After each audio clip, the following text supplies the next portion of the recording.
Good morning, Rotary Club of Centennial. Good morning, Mr. President. You guys will have to excuse me today because I've been fighting off a cold for the last 2 days. So I may have a weak voice or I may sneeze during the presentation. So just bear with me. Vern. Is Vern there? It's Vern. Here. Vern, Here. do you have a inspiration for us today? I do, and this is about a week late because I think Earth Day was a week ago yesterday or something like that. But in the words of Chief Seattle, the earth is our mother. Whatever befalls the earth befalls the sons and daughters of the earth. This we know. All things are connected like the blood which unites one family. All things are connected. We did not weave the web of life. We are merely strands in it. Whatever we do to the web, we do to ourselves. Thank you for this food. Thank you for the fellowship of Rotary, and bless our endeavors as we go forth and serve. Amen. Amen. Thank you, Vern. Mr. Hanna, do you like to lead us in the Pledge of Allegiance? To the flag of the United States of America, and to the republic for which it stands, one nation under God, indivisible, with liberty and justice for all. All right. Samurai, have you got a Rotary Minute for us? Good morning, everyone. So how many of you actually read the Rotarian magazine? Woo! Well, I really like it. I missed last month's for some reason. I don't know why I didn't read it, but May is really intriguing, so I encourage you to do that. So one of the things that is in every Rotarian magazine is not only the four-way test, but something that we may say or talk to you about when you join the club, but we don't really do or emphasize anything afterwards, but it's the object of Rotary. And so I want to just read that to you, and let's kind of reflect on that and what we are doing as a club, and is that in line with the object of Rotary, which I would say yes, but just in case, so the object of Rotary is to encourage and foster the ideal of service as a basis of worthy enterprise, and in particular, to encourage and foster, first, the development of acquaintance as an opportunity for service. Second, high ethical standards in business and professions. The recognition of the worthiness of all useful occupations, and the dignifying of each Rotarian's occupation as an opportunity to serve society. Third, the application of the ideal of service in each Rotarian's personal, business, and community life. And fourth, the advancement of international understanding, goodwill, and peace through a world fellowship of business and professional persons united in the ideal of service. And that is the object of Rotary. Thank you, Samantha. Okay, I would like to thank Dr. Peterson for helping, Dr. Livingston for helping with the setup today. Of course, we always want to thank Dr. Peterson for what he does. I've been promoted. Absolutely. Anybody see Deborah Jessup around? Oh, is she greeting? Is she going up? Okay. I just want to thank her for greeting. And Vern, thanks for that inspiration. I don't think the earth minded that you were a week late. And Doug, thanks for the pledge. It was the best pledge I've heard all week. Okay. Now, I would like to ask everybody, today we have a lot to go over. This is not going to be your typical club assembly. We're not going to break up into committees and sit around and not do anything. So we're going to talk about a couple of important things today. But first, I would like to introduce a guest. Cole Mages, would you like to, or Cale, I'm sorry, Cale. Like to stand up and introduce yourself? Good morning, everyone. My name's Cale. Moved to Denver about 4 months ago, and I was involved in Rotaract at CSU while I was there. So I'm looking to get back plugged into a community now that I'm back. So it's great to meet you all. Feel free to come talk to me after the meeting or if you get a chance. I'm a water and wastewater engineer, so I work in the area. So happy to be here. Thank you. All right. Oh, I wasn't told that we had another guest. Do you want to introduce a man? Deborah Jessup. This is Grant.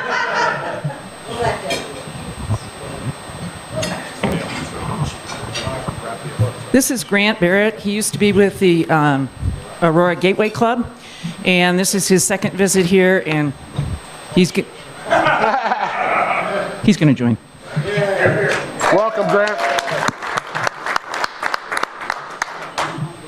In the future, if we have guests, would you please introduce them to me so I can write their names down?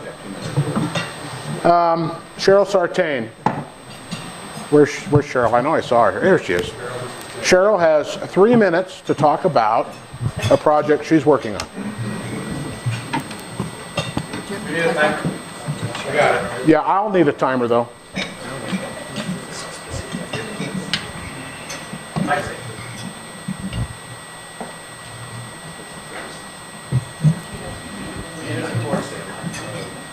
This does not count in your time. This is my time.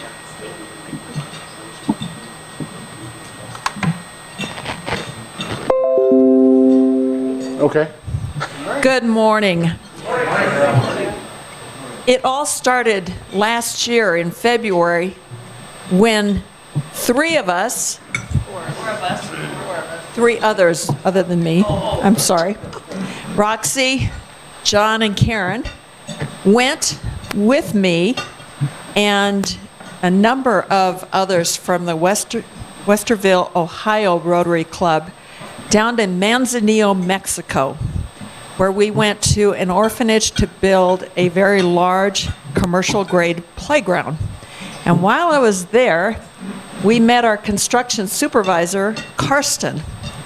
And in a lunch conversation, Karsten shared with me about kids around the world. And, is it not working?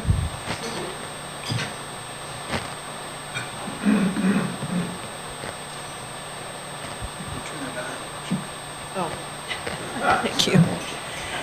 Kids Around the World is an organization that's been around for 25 years, and they have built over 850 playgrounds in 86 countries, all by volunteers.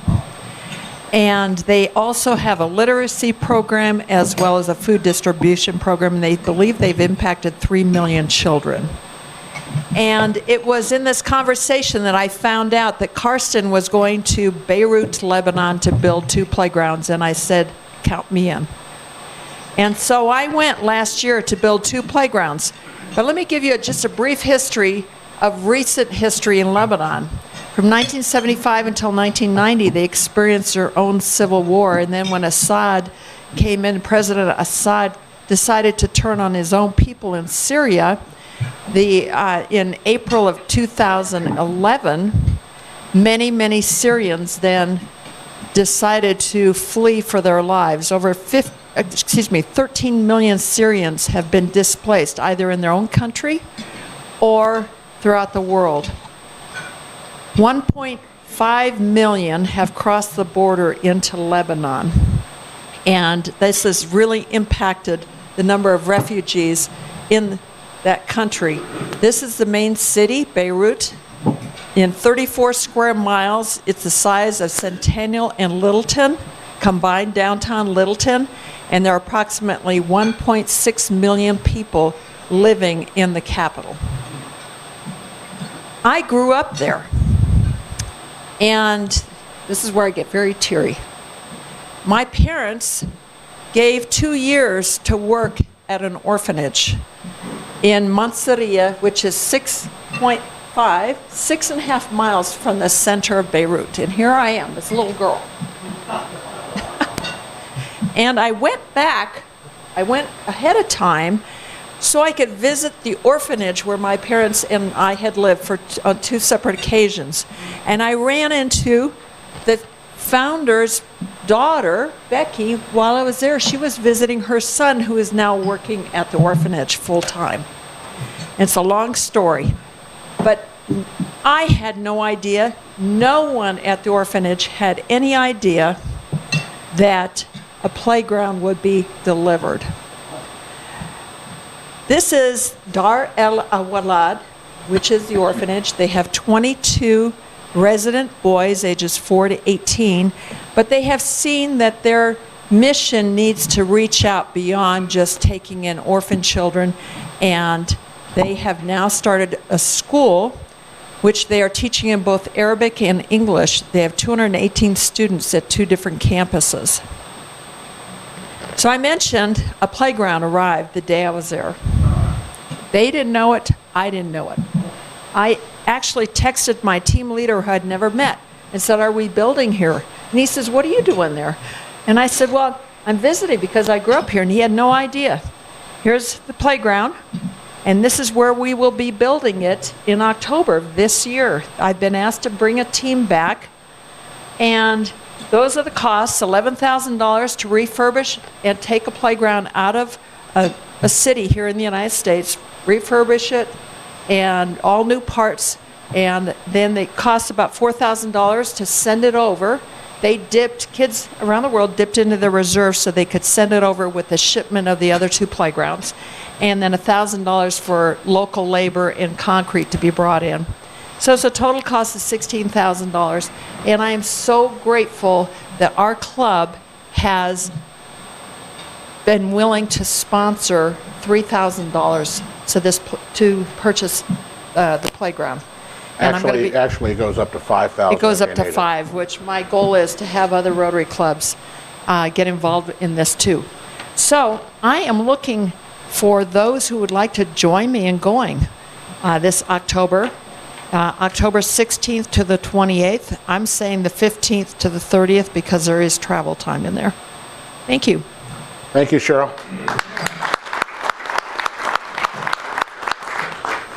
Okay, I guess Lori is not here. Lori Overton? No? Okay, so Deborah, can I get you to come up here with John Barry? You're both in trouble now.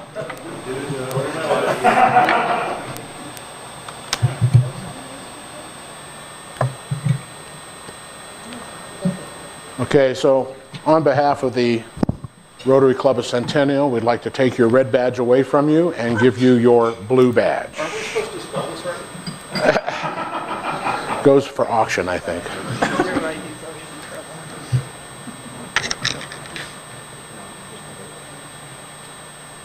It's a little bit longer lanyard, or I'm going to get myself in trouble here. Ta-da! There we go.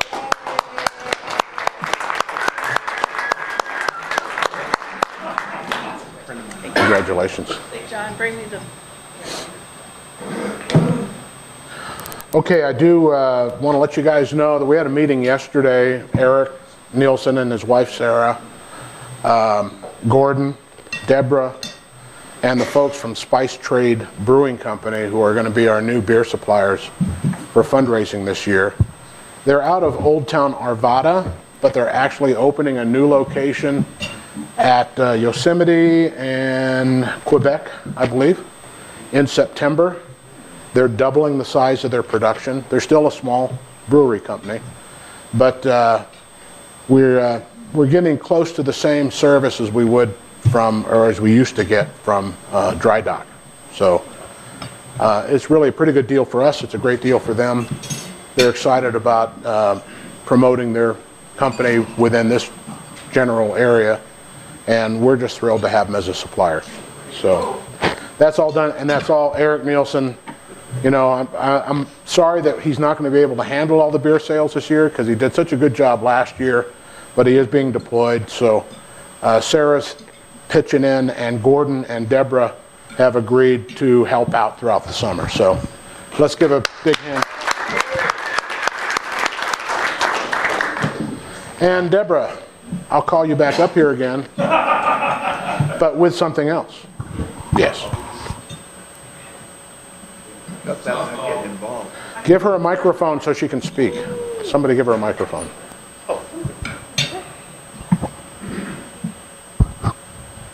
When Gordon and I were up in Toronto, it was funny because the whole idea of the international convention was see how many little banners you can collect. So, which was not the idea of exchanging banners. But you had all these little people, and it was really funny. We had a box in front where you could put a tip if you wanted to just give a donation to Guitars for the Troops.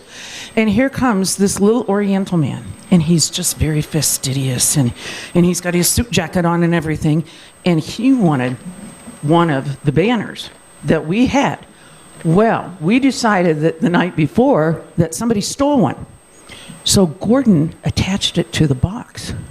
And here's this little guy up there, and he's going, and he's trying to get it, and he couldn't get it.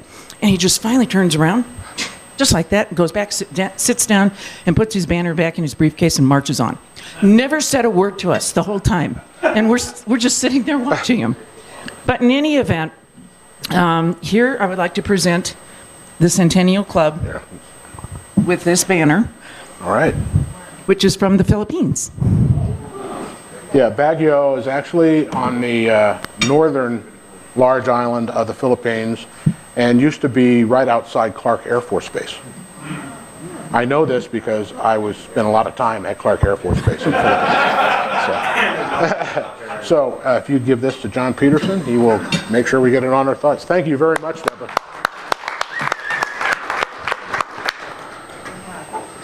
Okay. I think that does it. Does anybody else have any pressing business that needs to be discussed? Mark, go ahead.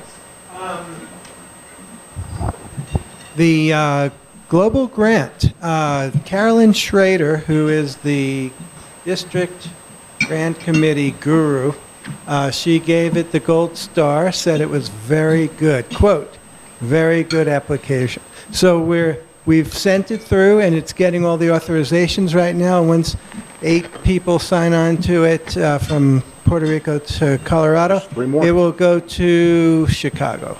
Just 3 more left. 3 more 3 more signatures. authorizations are left. And One from the district governor that I know will do that immediately. Right. And one from from Puerto Rico, got Philippines on the brain now. And then one from the global grant. And I'll let you talk about the district Community. conference. Great job on that too, by the way. Yeah. To get a well done on a global grant, from what I've seen, is almost unheard of. It's like the Pope's blessing. Yes, Karen. Just want to let everybody know we have a few blessing bags left up there on the table, so please take them so that we can get rid of them, and then we'll look at doing some more in the future. And we're not putting them back in the cabinet, okay? All right, and I saw one more hand in the back earlier. I just wanted to recognize Doug Hanna. Today's his birthday. Oh, well, yeah, you're right. You're right, thank you. Actually, that's my fault. I'm sorry. I went to bed at 8 o'clock last night because of this cold, so. We do have other birthdays. Gordon Close was last week. Doug Hanna on the 30th, that's today. We have 3 here. One of them is Amy Reese. I know that she's a millennial. I think the other 2 are as well. Fong Gun and Olivia Vansell. And then Mike Ober on the 6th. I know Mike's here. There he is. Yeah, he doesn't look any older, though. And Angie and Dan O'Silly's anniversary is on the 2nd. Did you skip over Mark Gale? Did you skip Who? over Mark Gale? Mark Gale. I did that on purpose. Yeah. Fair. Mark Gale. Mark, how old are you now? That's not important. I just want to thank every working person here for contributing to the Social Security Fund. My wife thanks you too. Yeah. All right. Anything else? Website minute? Yes, I'm sorry, website minute. 3 minutes, whatever it is. Okay, so on your cell phone, you can get the Club Runner app, and it's really cool, and it's really worth looking at. So give me a second. John, you can go into the Club Runner on the phone.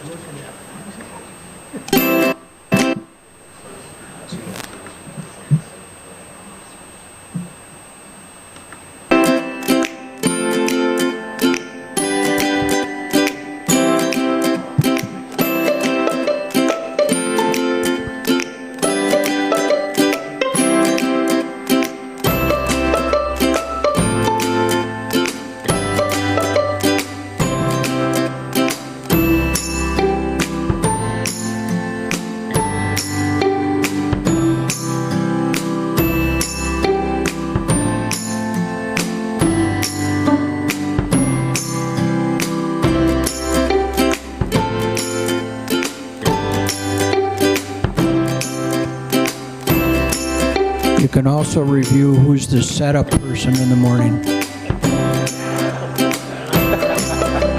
I don't know.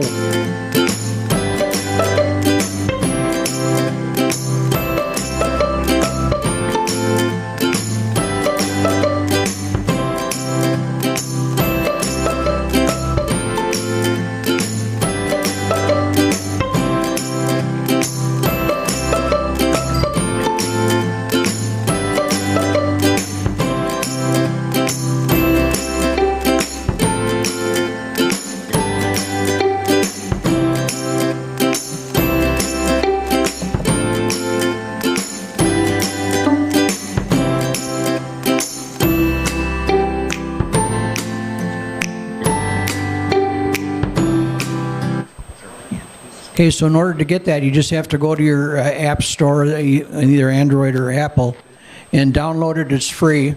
It's got all the information on it as far as all the club members, all the phone numbers, and all the stuff that you really need when you're on the go. So I'd encourage everybody to download it. All you have to do is download it, put in your ID and your password, and you're in. So I encourage everybody to do that. Thank you. Thanks, John.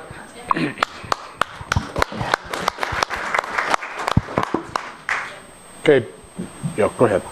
I just wanted to clarify, we have on the program that the club board meeting is May 15th, isn't it May 8th? Which Yeah, is it'd the be second Wednesday, yeah. So May 8th. So just clarifying for everyone, May 8th is going to be our club board meeting. Next week, Wednesday. Okay, and I was remiss in introducing people. We have Raphael over here, and I'm glad you all got your breakfast before he did, because I got a picture of it.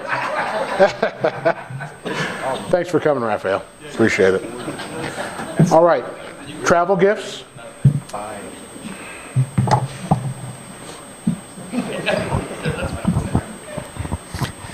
This last week I took off for 3 days, went down to Alamosa, Lake City, Gunnison, went to the sand dunes, had lunch in Lake City at the Cannibal Grill, which it's the only restaurant that's open during the winter in Lake City.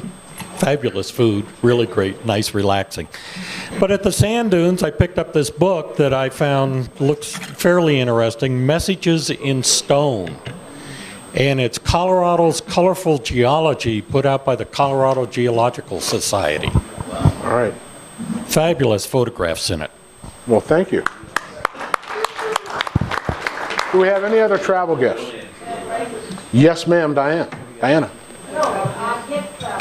Oh, you get the, oh, you don't have one. Okay. Where'd you go, Diana? She's the gift princess now, too. So. Okay. Diane Zing is not here today. She volunteered to do Happy Bucks. So I need a volunteer to pick up Happy Bucks. Trip, wouldn't you like to? Oh, Ken's going to do it. Okay. I was going to do it last week. Good, yeah. And don't forget the four-way test. I asked you guys to hold on to those Happy Bucks you had last week and bring them this week to add to what you did this week. I have a couple. First, thanks to Trip, for a couple weeks ago, you hosted the going away party for several of our members, and at that particular time, Diana brought her fiance. So congratulations to Diana. I mean, that was a couple weeks ago. Are we still good? Never know. You're in demand. I didn't know.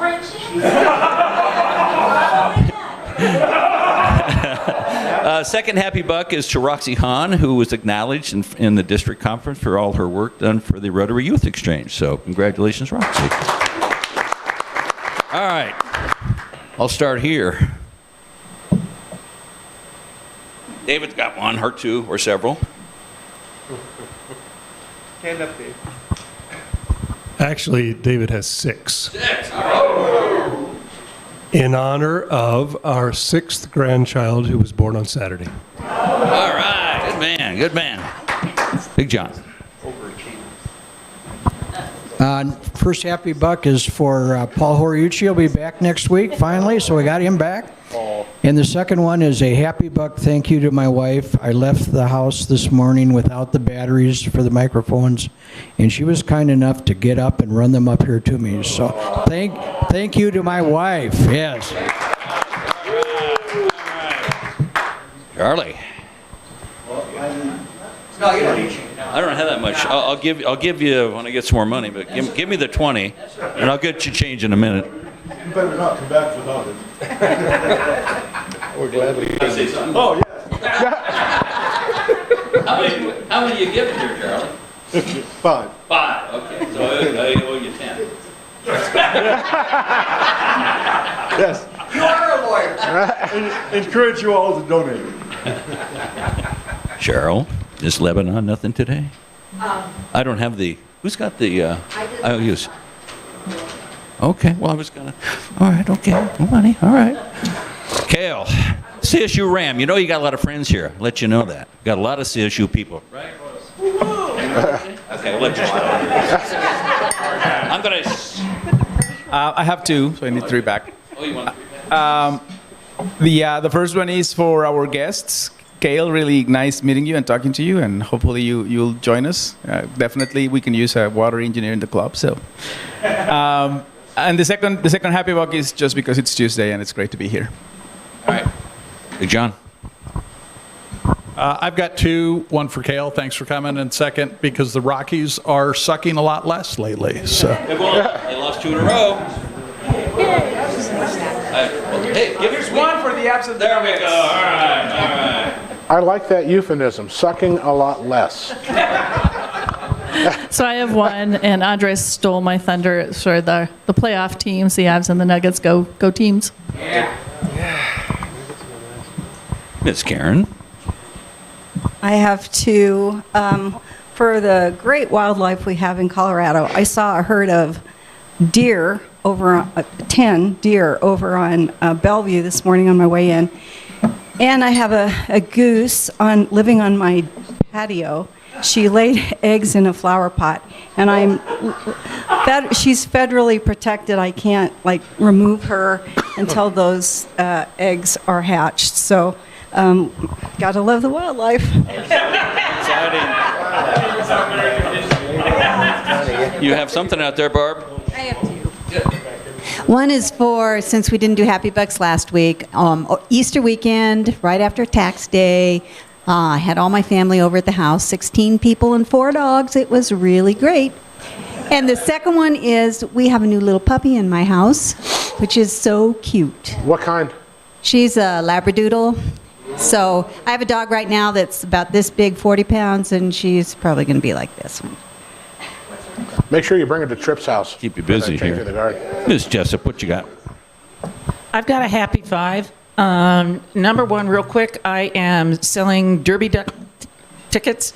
It's for the Castle Rock Club. So if you've got $20 and you want to win possibly a car, please come see me. Also, I'm passing around pins. Please feel free and go ahead and take them. I got them when I was up in Toronto. So I'm going to pass those around. And I've saved the best for last. If anybody's not happy in this club, it's absolutely absurd. And the reason I say that is because 3 people reached out to me since I was not elected to the foundation board and said, don't be discouraged. And I thought, wow, I don't know of any other club that would do that. And a particular thank you to John Peterson. Thanks, buddy. Gordon, where's your guitar? No money today? Oh, good. You got money. All right. That's a happy buck, too. The fact that she beat me with the blue badge. Okay. All right. Good one. Diana. Ken, good morning. Good morning. I have 2. I'm happy that I have thick skin, and I'm happy that I like Ken Hope. Give it time. It's temporary. 2, we got to watch our 7-year-old granddaughter do a dance recital, and it was astonishing to see that she actually has some amazing, apparently real talent there. And that got us thinking about observing a grandson at a very long distance. But we were talking with his mom the other day as a result of the other granddaughter who is very close by. And we realized that this kid, the grandson at a distance, since he was 2 years old, has really shown his bent. There's no question what he is going to do with his life. He's a cartoonist, and he just absolutely is amazing. So anyway, it's wonderful to see little kids develop and show who they are and what they are. I have two. One is for Samantha Johnson. I am going to be gone the end of this month, or May, I should say, and I was looking frantically for someone who would take over the bulletin, and she never questioned it. Yep, she'll do it. Thank you so much. The other is because on Saturday afternoon, I went to the Arvada Center, not realizing that's where the district convention is, and saw traveling. If you didn't see it, you missed out. It was a terrific 1930s Harlem musical. We just enjoyed it from beginning to end. And then as I'm walking out here, I see Deb and Gordon playing guitar. Good, good. All right, what do we got back here? Brad. 3 happy bucks. I have 3 happy bucks. Number one for just still having $1 after sitting through a timeshare presentation this weekend. Very. I got some free Nuggets tickets for next season, so that's the second $1 is to kudos to the Nuggets and to the Avalanche. Go Avs. Doug. I have $2. One is for our guests. Thank you for visiting the club, and we hope that you'll come back and see us again. And the second is because of the food drive and how successful it was.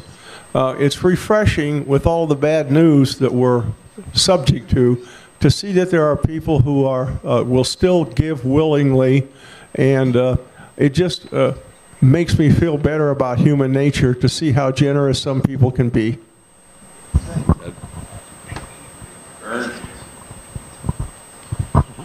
So there's $5 for a shameless nonprofit plug. If you're looking for something to do this weekend, the Parker Corral is having our spring show at the Pace Center, the Parker Arts Center in Parker. The theme of it is love songs from madrigals to Motown. And just don't be discouraged by the title Love Songs. We do have like a 10-piece combo that plays with us. And I guess you can't hear it. Anyway, it's Motown. So it's Saturday night, 7:30, Sunday afternoon, 2 o'clock. You can go to the Pace Center website, Parker Arts Center website, and buy tickets. Thanks, Vern. All right. Phil. Cheapskate. Come on, Ober. You haven't been here for a while. All right, $20 next week, buddy. All right. Dr. Mark. Hey, it's my birthday. You should I've got 3. District conference was good. 3 years ago, they surveyed us to find out why more people aren't going, and I wrote too long and too expensive. So they shortened it and made it less expensive, and so I had to go. But Ken Hope was there, Samurai was there, Tim and Roxy was there, Gordon and Deborah was there. And then I want to thank Tim and John Peterson for helping with the display. We had a Puerto Rico exhibit there. Birthday boy tomorrow. Are you throwing any dough in? Just a short and sweet one. I know everybody's rooting for me. I'm going to be checking my Powerball and Mega Millions tickets here tonight. I need something from your pocket. Anything? Not today? So I have 5 happy bucks. One, I was enjoying talking to Scott. Welcome back again. And I understand you have an application in, right? Yeah. All right, good deal. Another happy buck for indulging me on a proud parent thing. But last Tuesday night, we went up to CU Boulder. My daughter's a freshman there. She mentioned that there was something going on and she might get an award, but she wasn't really sure. And we said, well, why don't, we'd like to come up and see what it is. Turns out it was like 200 people there, and they were giving out awards to student organizations and kids that are influencing the university community in a positive way. Anyway, about 2/3 of the way through, a guy got up there, made a presentation. I realized he was talking about my daughter, and my formerly shy daughter won the Rising Star Award at CU Boulder for leadership and involvement. So that was awesome. You got your application in. You need to get with the program here. You know, it could be worse. I could have been Dave Walter to have a gun in my pocket. So. Well, had 2 Happy Bucks. This is my 4th meeting, I think. I'm losing track. I'm having so much fun. So, yeah, hopefully the application gets approved, whoever decides on that. And thank you for everyone being so welcoming. I've really enjoyed it. Well, doing a Happy Bucks donation certainly helps slide it through. Mr. Wexler, you were out when I was by your table. You got any money today? Sure. Keep track of you guys here. I've gotten a lot of grief from this group because I didn't make it this morning. Just want you to know I can go home and get treated this way.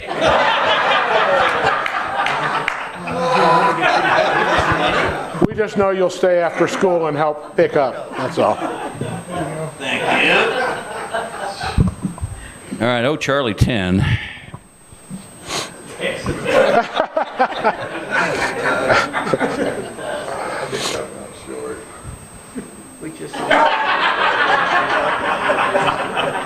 Yes. Oh, I'm sorry. This table here. The most important table's last. All right, Don. I've got 2. It's dealing with my granddaughter again in soccer. This weekend, she plays in Cup Finals for her age group. If people aren't familiar with Cup Finals and what it's meaning, she's playing for the state championship in her age group for all competitive clubs in Colorado. Wow. The United States Soccer Federation has divided the nation into 4 regions. The Western region, or Region 4, goes from the Mississippi River to the Pacific Ocean. And her club is qualified to play in it. Wow. I have 2. The first one is for district conference, and really proud of our own Caitlin Weber, who was one of the keynote presentations was a youth exchange panel, and Caitlin was a real star on that panel. She did an awesome job and really sold youth exchange. The second one is, you'll all be happy to know that I had my final birthday dinner. My mom took my daughter and I to the melting pot on Sunday. I mean, you don't have one set up for tonight? No tonight, huh? Jeez. I'm available. I've got one. I want to thank Deborah for bringing those pins. If you didn't get one, I know they didn't enough to go around. You can check eBay later. This will. Samantha, anything today? Good. All right.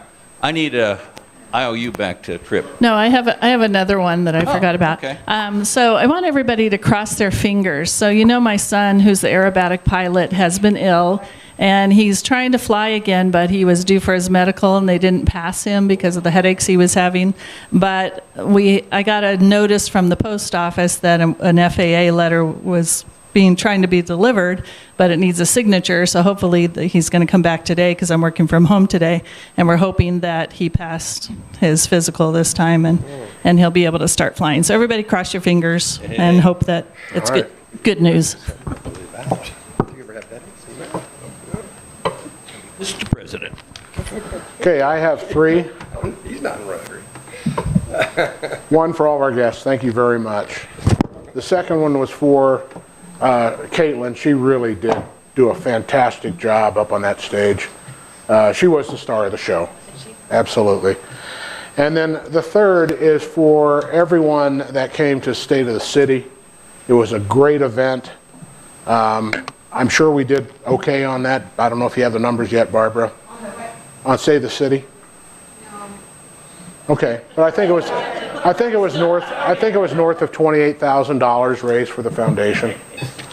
But the amount of work and effort and all that goes into that is just amazing. Unfortunately, Samantha is now on a 6-month leave of absence, I believe, to deal with her health issues, so we always wish her the best of luck. Okay. Deborah, did you have any more happy bucks you want to give us? Or? What? I'm just asking. Before we get into the program, I figured you just walked in. I'd give you the opportunity if you wanted to.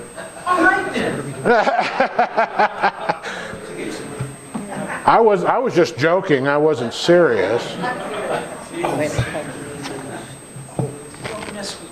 Okay.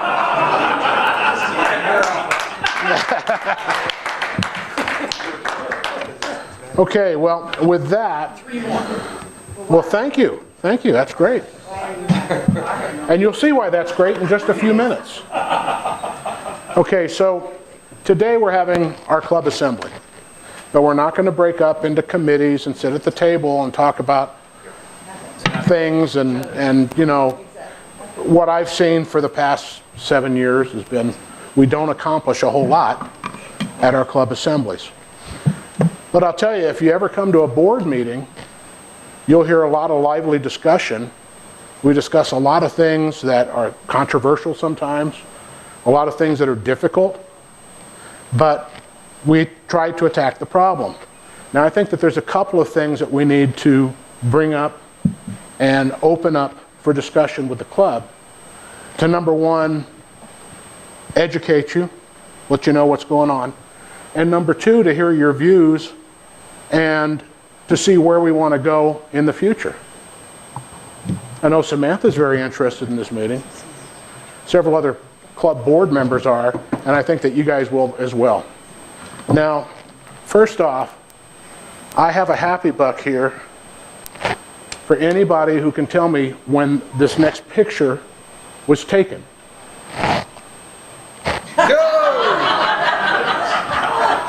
Who can tell me when that was taken?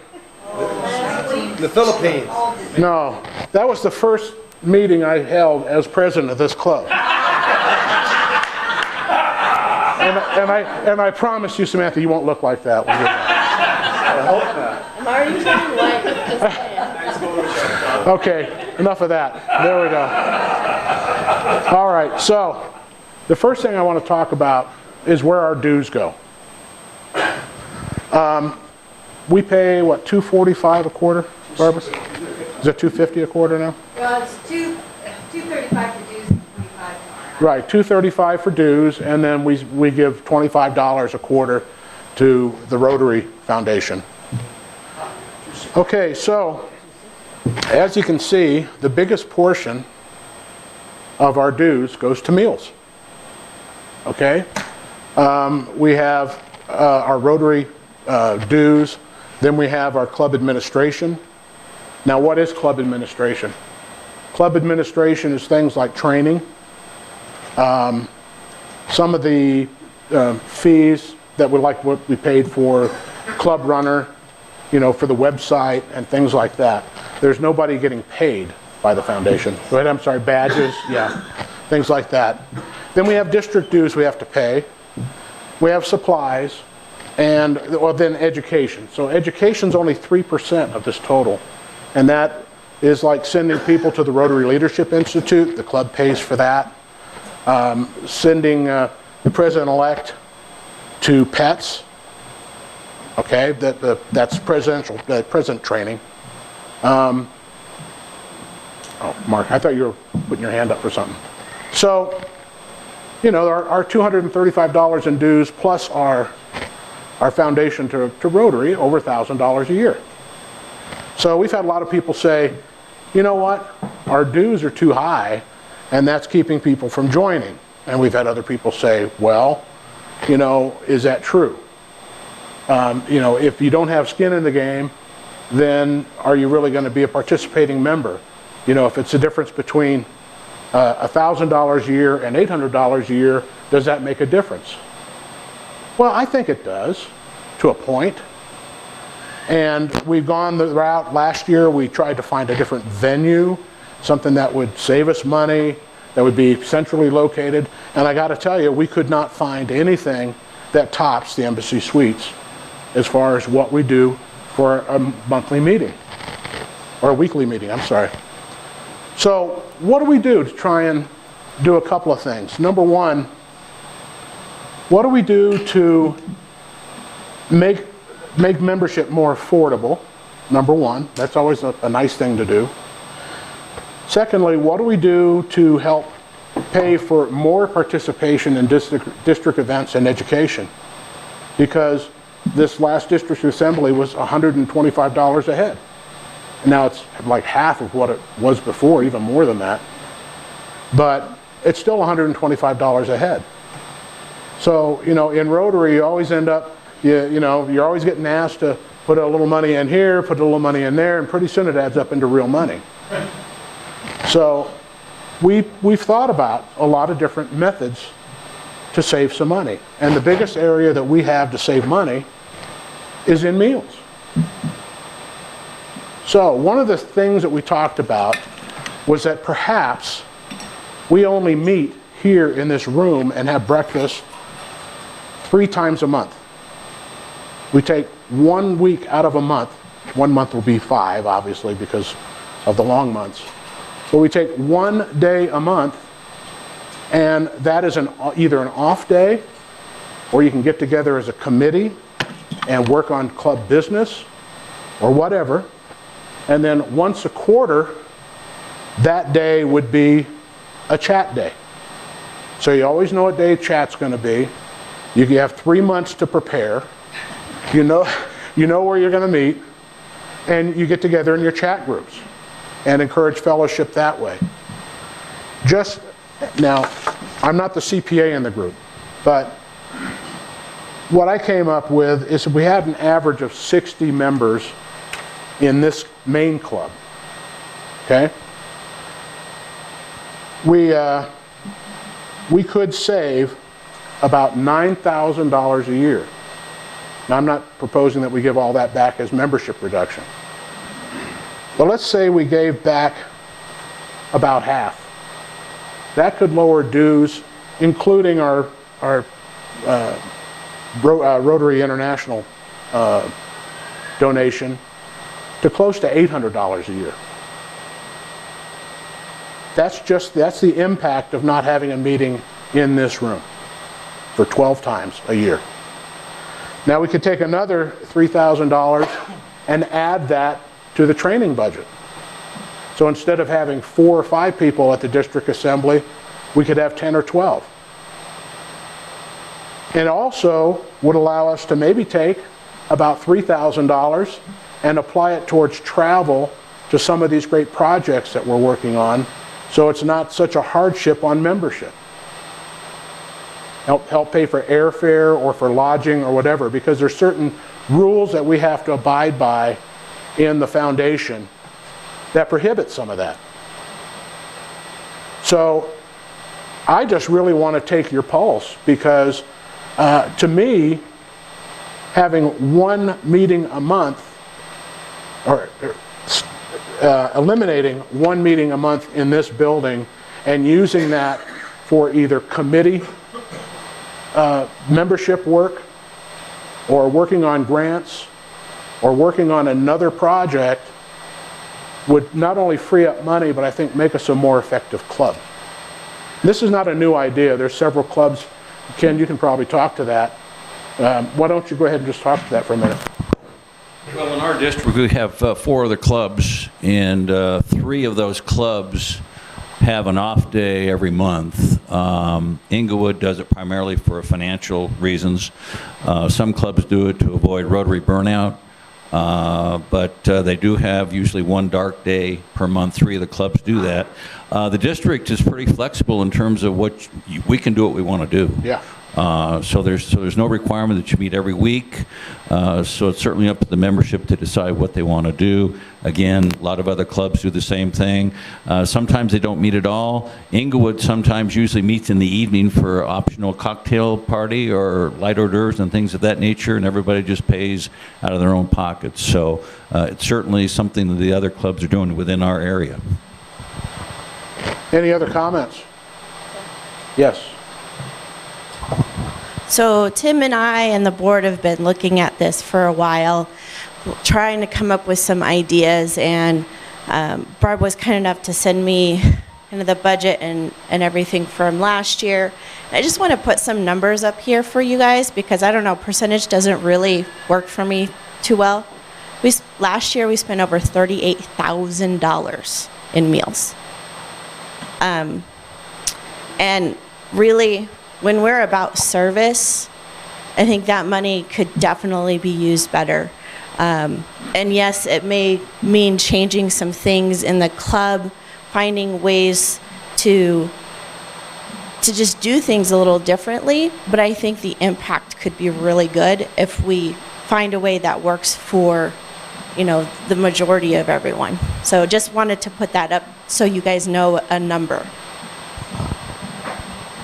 Yes, John. I actually like having the meeting once a week here. I like the fellowship. I like the abuse that we heap on each other, which is increased exponentially with the arrival of Deborah Jessup. So I appreciate her membership very much.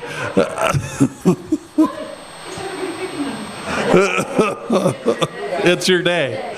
Yeah, we discussed that in the board meeting and pick whose day it is. So I absolutely get the cost savings and being self-employed.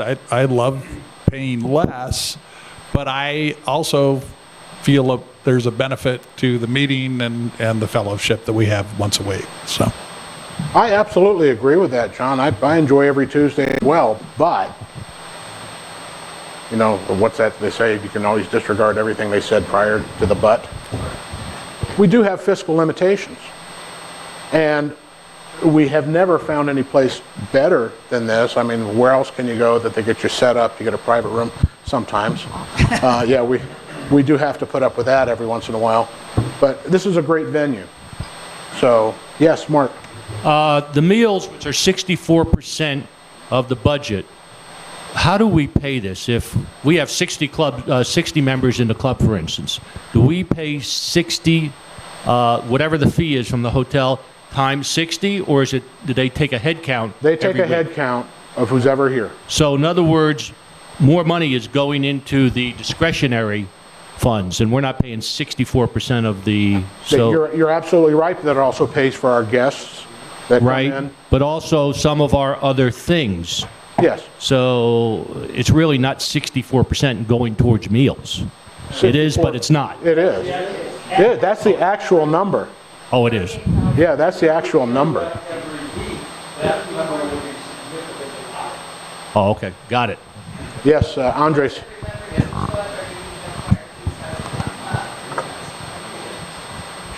And that's the point that I wanted to make, because I have to agree with John. I really like having the possibility of being here every week. This club has been very successful. For those of you that have been here for several years, I have the privilege of having been in this club for 12 years. And I can remember when we were 20 people. And we've been very successful. We have a lot of money in our foundation. I think there's more money in our foundation than projects that we're funding, to be honest with you. And I don't believe that if something's been successful, you need to change it. Now, the $230 per quarter equates to $17 per meal. Yeah. So that's what we're paying. Our dues are $17 per every single day you're here. So I cannot even remember when was the last time we raised dues. So what I would like to ask the board is, where is this coming from? Are we in a crisis, or is it just something that you guys started thinking about? Again, there's a lot of money in the foundation to do projects. I don't think this money here. But Andres, what this addresses is more training money for the membership, for the club to be able to sponsor more training for club membership and leadership training and attendance to the districts and stuff like that, but also travel funds for people to help out on some of the projects that we funded, because we've been told that we cannot fund that out of the foundation. Yes, Mark. From a membership standpoint, I know a little bit about membership. Yes, you do. The year that I was membership chair, we had 20 guests, 12 became members, and of the ones who did not, the number one reason was cost. And one of those was a lady from the fire department. She is the one that's on the news, you know, their PR person. She would have been a phenomenal member, and she just couldn't do it. So it does happen. It is a real problem, and we would be a larger club with some great new members as well. So I just wanted to put that out. Okay. Yes, John. So 3 things. Number 1, if you come here and you don't eat breakfast, we still pay for it. So eat your breakfast when you come. Number 2, it's $17 a week plus gratuity, and it makes it more like $20 a week. And it, Just divided 230 times, 230 times 4 divided by 50, You actually pay more than that. That's close to $20. Close to 20 I'm just talking about we as members pay. well, we don't have 60 people. Usually we're more like 48 to 50. Okay? Yeah. And then the third thing is, I thought it was pretty clever the way I put a pie chart up there and nobody noticed. We all noticed. We just didn't think it was as clever as you. Diana. A couple of points that I would like to just throw out, and I completely honor and respect everything that everyone else has said. First of all, I would like for us to consider that we are not all financially in the same spot. I bless those of you who don't have to think about how much membership costs. Many of us do. When we look at this from a membership perspective, there are many people who have come and said, or who I've spoken to, and they've said, you know, I'd really like to do that Rotary thing, but that once a week, that's a little tough. Especially if we're looking to get in younger members who may have job responsibilities. And I know that's why the meeting is at 7 o'clock in the morning, but that's still a very tough ask. And there was a third thing, but that was an Elvis thought, and it has left the building. Go ahead. I'll get you. Don't worry. Go ahead. Okay. I am also concerned about consistency, that it's hard to keep in mind when, oh, wait, this week we're someplace else. But I'm just listening to the numbers and just wanting to make sure we're really understanding, because what I understand is we're talking about the possibility of saving $9,000 by not meeting here and not having the meals here. You divide that by 60 people, that's $150 per person. And if we're only going to save half of that, we're talking about a $75 reduction in annual dues, basically. So I heard 200. $75 to me is relatively a small amount comparatively. So I'm not sure for the loss of continuity. I'm not sure if it's worth that. That's fine. I mean, you're here usually every week, unless you're in Costa Rica. Right. Right? Or wherever, yeah. And we have a lot of people that are here maybe 70% of the time. So, I mean, loss of continuity to me is, I don't know. That to me is not a big deal, because if we use that time as members of the Rotary to actually do work, and that is to meet as a committee, to actually get stuff done, because, be honest, how many of you meet regularly as a committee? Oh, all the time. No hands. Okay, imagine if we all met once a month, or let's say once every couple of months, as a committee, and worked on projects that we wanted to work on, as a substitute for coming here and having breakfast. That's all. Yes, Ken. You and I have talked about this before. Talk about moving money around, I think, is one of the things we're talking about. Some of the other clubs in our area, specifically the Denver Southeast, the bylaws of their foundation allow them to take money from the foundation and pay for what they deem as education for their members. And so you talk about the club funding different things. For instance, the district conference, they classified that as education under the bylaws of their own foundation. They were able to fund those district conferences and RLI from their foundation. okay? So we know we have a lot of money in our foundation, so one option would be, again, I'm not on the board or in the foundation, we'll be looking at the bylaws of your foundation to perhaps change the bylaws to allow some more freedom within the context of those bylaws to allow money to come out of the foundation, which we have a lot, to fund these other activities. Therefore, you wouldn't have to take it from the budget from our club. You're absolutely right, Ken. You're absolutely right. So that's other clubs do that, and they seem to be able to manage to get the funds from their own foundation to do other things under the educational classification. Yes, Brad. Three things. So in my little bubble, I'm pretty happy with how everything's going. I like the continuity, showing up every week and getting the food. And my little point of view, I like everything. But to feed from Mark Garfinkel's contribution about how cost is an issue for some folks, I'm sure it's been looked at whether or not breakfast can be optional for some folks, if that would save money. And I'll let somebody speak to that after I go over bullet point number 3. Number 3, I was going to say, well, I forgot what that was. So somebody, could somebody talk to me why breakfast is not optional for some folks? Well, because we're paying not only for breakfast, we're also paying for the setup, the service, and everything else. So our agreement with the hotel, and they, think about it, that's actually a pretty good price when you think about what it takes to get a room set up, to have the coffee service, to have the juice, to have a buffet up there and all that. It's not a bad deal for our club. Yeah, we could go, when we go off-site to where'd we go, South Suburban? Okay, what did that cost us per meal for that? About $450, but no setup. What was it, a burrito or something like that? I can't remember anymore. Yeah, it took more time to get set up than it did to have the meeting. You look at what John Peterson had to go through last week over at Coble Library.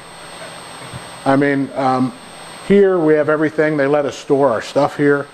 And so the agreement that we have with the hotel is that we pay for the heads that are here. They would put a price to get the room. Exactly. They would give us a setup cost and everything else. Another person at the table asked how much dues would go down if we didn't meet once a week. Would it be proportionate, or? I'm sorry, I couldn't. Another person at the table asked how much dues would go down if we didn't meet 1 week a month. Would it be proportionate, or what? Well, that's, I just did some back of the envelope calculations, but I really think it'd probably go down about $25 to $35 a quarter. I think it would. My arithmetic says it would, but anyway. Is there a possibility of maybe a happy medium and negotiating with the hotel to maybe do for Rotary a continental breakfast? So Tim doesn't know this, but I just scheduled a meeting with the event coordinator for May 14th. So just. Yeah, we aren't making any decisions today. Yeah, I just wanted to bring this up and get your input. I appreciate that. I'm not going to tell you which way I'd like to go, but I just wanted to bring it up because, it's one of those hot rail kind of subjects. Nobody wants to talk about it, but everybody wants to complain about it. So no more. I don't want any more complaints. I want some solutions. Yeah. So I do already have planned to talk about. Well, what if we rented the room and had the breakfast optional? How can we do that? Or so some other ideas so we can meet every week here. But maybe, because I know there are several people that don't eat breakfast. So why should they be charged for breakfast if they're not eating it? So also just finding some ways to be flexible within that.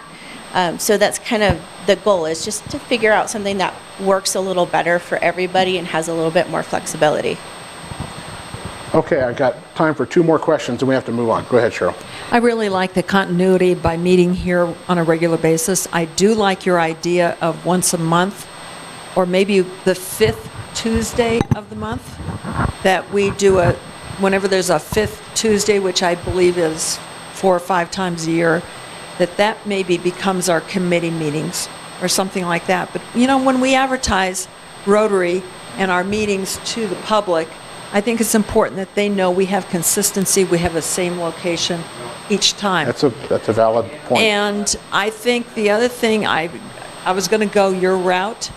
Perhaps we cut out the breakfast, and if you want breakfast, you come through the line and you pay for it at that time out of your own pocket, and we reduce the fees accordingly. I like the continental breakfast idea. And that way, if you want to eat, you pay for it. And then we just rent the room and the setup. That's my 2 cents. Well, we'll have to be having those discussions, so. All right, real quick, I've only got time, because we got another important subject to talk about. Andres, go ahead. I just want to give another historical data point. When we were in the middle of the financial crisis, the Great Recession, there were several members of the club that were struggling to pay dues. And we actually created like a scholarship fund where we would help people that couldn't pay their dues, because as Diana was saying, there's people in the club that have, you know, better possibilities and so on and so forth. So maybe that's something that we could explore as well. There's always those types of situations. No decision is being made today, so Doug, I've got time for one more for you. I enjoy the continuity of these meetings. It's sometimes kind of a high point of my week, but these meetings tend to be really social more than working.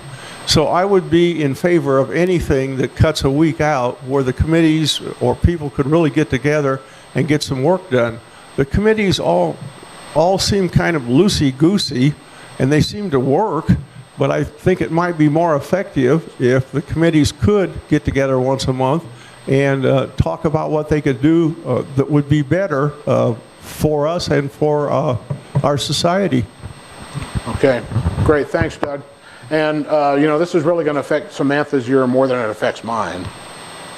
Mine is almost over. But now I want to get to another subject here before we adjourn. And that is the holiday party. And first off, this last year was our pilot holiday party / fundraiser. And we've had mixed feedback for the holiday party. And I wanted to just clear the air, because there's one thing I want you all to understand. We just had a great State of the City. Absolutely fabulous State of the City. Made $28,000 plus. Pardon me. But I'm not going to be crying chicken little, but that State of the City relies solely on, number one, the mayor wanting to do it. Number two, the city council supporting the mayor in wanting to do it. And number three, us being the organization that is sponsoring it. We could lose it at any time. Now I'm just not crying chicken little here, and we certainly could lose it at any time. It's a great fundraising event. We need to make ourselves more important to the city of Centennial so that we don't lose that event. But if we want to grow our foundation and do larger projects, more significant projects, we need to fundraise more money. Now, the holiday party this year, we raised over $14,000 for the foundation. Now, one of the purposes of the holiday party, and one of the reasons why I agreed to do it, was that we were supposedly, we had 3 corporate tables sold. That's what I was told. So we went ahead and went with it. Turns out we never did have those tables sold. All right? That's fine. I think we all had a great time. But the purpose of having tables is to get people from outside the club that have money to be able to participate in the auction and raise money for our foundation, so not everything is coming out of our club's pockets. So my one complaint about Rotary is they always want to get in your pocket. And I want to spread the wealth a little bit. So one of the things that we've talked about is maybe also making it a recognition for our title and premier sponsors at the State of the City, and give them a table at our holiday party, and that we, have them there filling the seats to have a more lively participation, as well as sell some corporate tables. All right, now that starts to get us into the realm of things like the Red Wagon Ball. I don't know if anybody's been to the Casa Red Wagon Ball. What an amazing event that is, and they raise just $300,000, $400,000 at an event. Okay, but wouldn't it be nice to have another event that is based upon what we as Rotary do versus relying on the good graces of the city of Centennial? All right, now, anybody have any comments about that? Because I've heard several things. I've heard people say, well, there was no recognition. Well, I've been in the club for 7 years, and the Christmas party has never been about recognition. It's always been about the auction. I've got a $7 paperweight sitting on my counter because I didn't attend a Christmas party one year. All right, now, that I don't agree with that at all either. But anyway, I'm open for comments. Please, Cheryl. I'm confused. Are you talking about a separate event apart from the holiday party? Like a Casa Red Ball, or this is the holiday party, yes. Okay, I'm sorry. Thank you. That's okay. Yes, Barbara. I was wondering, when I think of the holiday party, first of all, it's a busy month and everybody has holiday parties for their work and for their friends and for their clubs and all that kind of stuff. So to get strangers to come to a holiday party in December, first of all, it's a busy month. Second of all, I think of the holiday party as getting together with people I know and celebrating the season versus a fundraiser. So if you want to make a fundraiser, why don't we do it outside of December? We can, and then we're going to have to come up with some fun thing that we can do that will bring people in. I don't know. I have mixed feelings about a fundraiser in December with a bunch of strangers who you don't know. So. Okay. Yes. I really agree with Barb. I, for a long time, have thought that our holiday party has gotten away from being a holiday party, and I think we don't have nearly as many social events for the club as we used to have. And as the club gets bigger, I think it's really important for us to have just strictly social events where we get to know not only each other better, but our spouses, so that they feel a part of this group as well. Mm-hmm. And I would like to see, if we continue to do that kind of a thing as a fundraiser, that we move it to a different time of the year and allow us to continue to have, or actually to go back to just having a holiday party without doing the auction with it. That's not a bad point, because there are some other options that are available to us, and we should probably explore that. And what we probably need to do is get a committee working on that now, not later. And I don't disagree with you, and I don't disagree with you either, Barb. A small holiday party for friends and family and all the rest of that kind of stuff appeals to me as well, if we don't have a fundraising event with it. I think that is what really kind of puts me off, is the fact that we're not meeting as friends and family to support and to enjoy the holiday. It's to raise money for the foundation. Yeah, exactly. So, maybe we've just matured beyond that. I don't know. It might be because of the size of the club or anything else. But, we do so much with our foundation dollars, and there's so much more we could be doing. And yes, we do have a surplus this year, and it's a surplus for a reason, because we had a project we had earmarked some funds for that we didn't have to spend. But we could be doing a lot more. Water Rico could turn into a $100,000 project very easily. Madagascar, we don't know what's going to go on there. But there's a lot of things that we could spend money on. And, maybe we want to raise the corpus in our foundation. When you think about all the things that we do with foundation money, we could very easily go crazy and be stuck at our corpus for the next 5 years.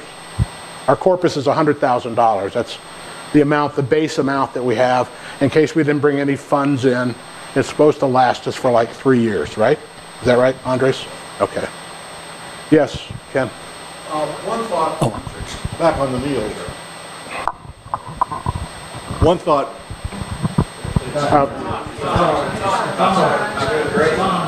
Is to look at how we spend that 64% on the meals and just try to trim it down some. Everybody doesn't have to get fat when well, that's what Samantha was saying. And you can bring some donuts in the car with you, eat them on the way to work. but just sit and think about it. And I'm not saying cut it in half or anything, but see how we could redefine it with them and make it smaller. Okay, and that's what Samantha had recommended. Go ahead, Ken. Well, I guess it gets into a larger picture in terms of what the club wants to do, what its identity is, where it wants to go. That brings into what we talked about at the district conference, whether or not we're going to have another visioning in terms of where the club wants to go. Because the holiday party started out, I think the first couple of years we had it here, then we went to Mary Alice's house for a long time. It was basically a social gathering. So as the club has evolved, the question is, how do you raise your money? How much you want to raise? You want to satisfy yourself by giving out $50,000 every year under your foundation? Is the club's vision to dramatically increase that, and so we have $150,000 to give away in your foundation? So I think those are things that we probably need to address as a club. And again, the visioning, I think that the different suggestion that we do might certainly be appropriate to address the larger issues of where the club wants to go, how it wants to get there. And I believe Samantha's already scheduled that? No, it's not scheduled yet. Let's schedule it for early in the year, though. That would be good. Okay, we're starting to bump up on time, so if anybody needs to leave, leave. But go ahead. I agree with some of the sentiment I've heard in the room that we split possibly the Christmas holiday party just to family, and then we have a fundraiser, possibly like around February 14th. And that's when we auction off our travel gifts, and then we also seek out other organizations that would like to donate trips or whatever, that we sponsor tables, and the whole purpose is for fundraising at a fun event. And I see that as possibly bringing in more money, doing it that way. Okay. Trip was first. I just wanted to remember the beginning of your tenure, your year of presidency. Your idea was similar, that the holiday party could evolve to that fundraiser, to mature to that fundraiser, but that the changing of the guard would be the social event of the year, the opportunity to really, everybody gets together, recognition. I mean, we have such a poor turnout to the changing of the guard, but what an opportunity right there in the beginning of the summer for all of us to get together and hit it hard. Well, I think changing the guard is very important, and I would like to see a lot of attendance there. Problem is it's summertime, and people do a lot of vacations during the summer. But nothing says we can't have two events where we have friends and family get together and celebrate each other. So I agree with you totally on changing the guard, but I do agree with that other. Yes, Diana.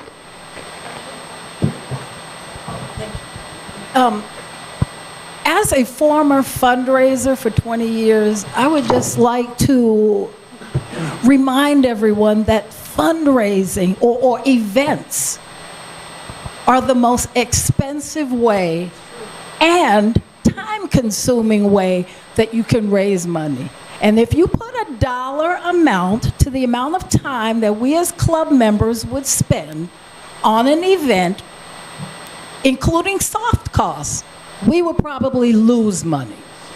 I would like to suggest that we work with the city to really build up that State of Our City event that could and should be our signature event. I know a lot of people don't think we have room for expansion with that event. I would disagree with that. I think that we can get very creative about how we approach that event. Let's let that be our signature fundraiser and look at other creative ways to raise money. Gordon, go ahead. Gordon. Did you? Oh, I missed that. I feel a little awkward following that, particularly with you sitting right behind me. And a newbie here, but I go along with Ken a little bit with the fact that it would be nice to be able to use some funds out of the foundation if it's redone to help the economic part of what you're talking about. But I was very impressed with what you did and how you did the state of the city. The turnout, the fact that you made a lot of money. And I know it takes a lot of time and effort, and I'll go along with you on that. But I thought of something that would be kind of interesting, and I'm just going to throw this idea out, of having another fund, since we also are concerned about whether we're going to be able to retain that function. There's a slight chance that we could or could not. Having another function of that magnitude, if we could do it, in the fall, and have a luncheon. And we have some connections, Deborah and I, and so on, with some acts, entertainers and so on. Judy Collins is one. Peter Yarrow, Peter Paul and Mary, and so on. People like this. And I was thinking, what if we had another luncheon and tried not to just have the city here, but just did it as our function and tried to sell tables to businesses around the area and called it Lunch and Listen. And where we would bring in an act, because some of these people will come in at no charge to do a benefit. And so it would cost us the cost of maybe a hotel room and their airfare. But they would donate their time, which is usually worth $1,000 to $2,000, and put on a concert for an hour and have lunch. They pay for their lunches and their tables like you did on the State of the City. But we have a concert that's called Lunch and Listen.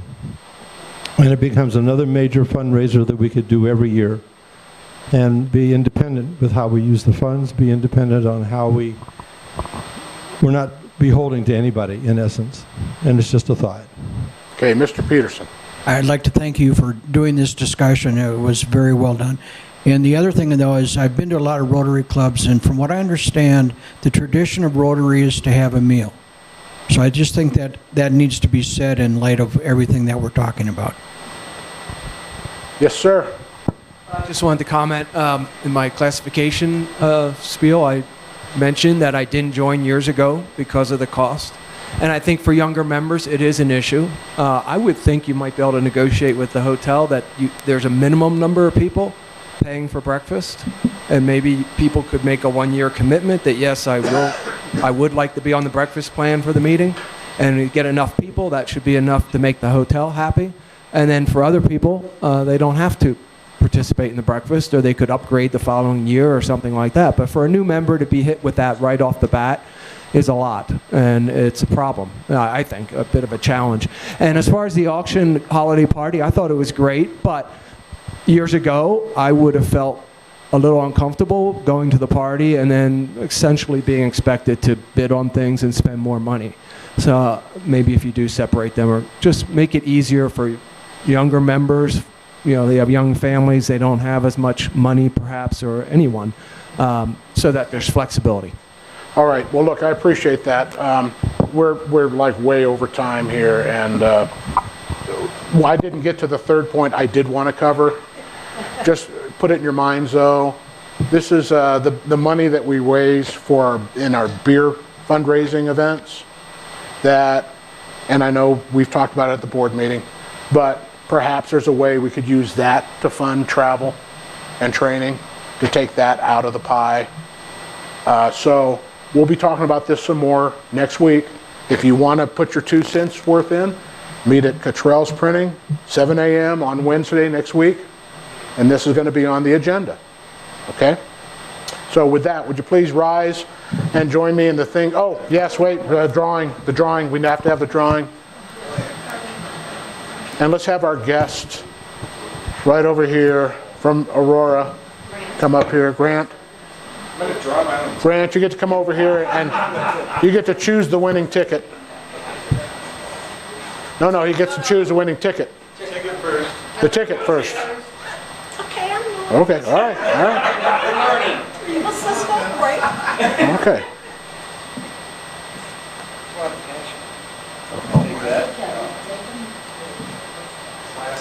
Last 3839. That's me.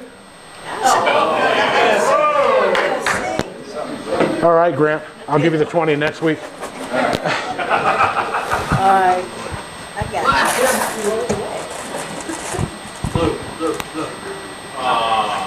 That's it. No good. Do I get my $10? No. I don't get my $10? No, For lunch. Lunch money. That's lunch. Yeah, lunch money. Instant price. That's legal. That's legal. Giving money and not giving you. I give money, take money, and all that kind of stuff. All right, please join me in the things we think, say, and do. Is it the truth? Is it fair to all concerned? Will it bring goodwill and friendship? Would be beneficial to all concerned. Have a great week, everybody. If a couple of people could